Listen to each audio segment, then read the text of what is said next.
Hi viewers, welcome to our channel. நம்ம இப்போ ப்ளவுஸ்க்கு ரொம்ப ஈஸியாக எப்படி பைப்பிங் பண்ணலான்னு பார்ப்போம். இது மாதிரி சேரீ கலரில் நம்ம ஒரு பீஸ் துணி எடுத்துக்கிட்டு 1 இன்ச்சு அளவுக்கு எல்லாமே கிராஸாக கட் பண்ணி எடுத்துக்கிறணும்.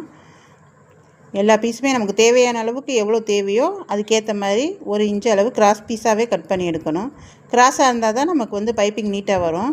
நம்ம கிராஸாக கட் பண்ண எல்லாத்தையும் ஜாயின் பண்ணி எடுத்துக்கிறணும். ஜாயின் பண்ணிவிட்டு நல்லா நீட்டாக ஜாயின் பண்ணி எடுத்துடணும். ஜாயின் பண்ணிவிட்டு அதை அப்படியே ஒரு 1/4 இன்ச்சு அளவுக்கு அப்படியே மடித்து தைச்சிடணும். ஒரு 1/4 இன்ச்சு நெட்டுக்க மடித்து தைச்சிடணும். அப்படியே இதை மடித்து தைச்சிட்டு நல்லா நீட்டாக எடுத்து ஃபஸ்ட்டு வச்சுக்கிறணும். அப்புறம் நம்ம ப்ளவுஸ் ஆல்ரெடி கொஞ்சம் ரெடி பண்ணி வச்சுருக்கோம். அந்த ப்ளவுஸை அது மேலே வச்சு கழுத்து பீஸில் வச்சு ஒரு 1/4 இன்ச்சு அளவுக்கு அந்த பிசுறு சைடு அப்படியே 1/4 இன்ச்சு அளவுக்கு பொறுமையாக நீட்டாக தைச்சி வரணும். அப்படி பொறுமையாக தைச்சி வந்தால் தான் நமக்கு கொஞ்சம் பிசுறு இல்லாமல் வரும்.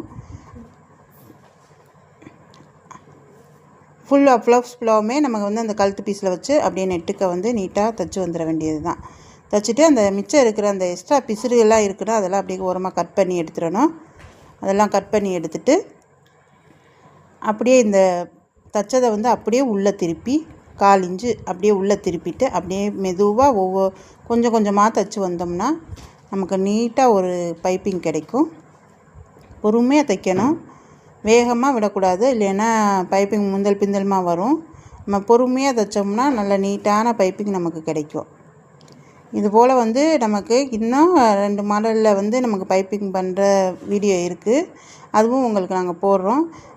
அந்த வீடியோ உங்களுக்கு வரணும் அப்படின்னா நீங்கள் நம்ம சேனலை சப்ஸ்கிரைப் பண்ணுங்கள். இந்த வீடியோ உங்களுக்கு பிடிச்சிருக்குன்னா லைக் பண்ணுங்கள், கமெண்ட் பண்ணுங்கள், ஷேர் பண்ணுங்கள். அப்புறம் நம்ம ப்ளவுஸ் மொத்தமாக டிச் பண்ணதுக்கப்புறம் எந்த மாதிரி வருதுன்னு இப்போ பார்ப்போம். இந்த மாதிரி பொறுமையாக நம்ம அடிச்சிடணும்.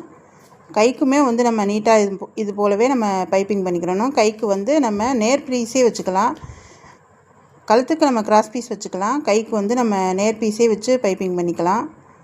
இந்த மாதிரி அழகாக நீட்டாக பொறுமையாக பண்ணோம்னா நீட்டான நமக்கு ஒரு பைப்பிங் ப்ளவுஸ் கிடைக்கும். இப்போ ப்ளவுஸோட ஃபைனல் லுக் பாருங்கள், நல்லா நீட்டாக வந்திருக்கு நமக்கு.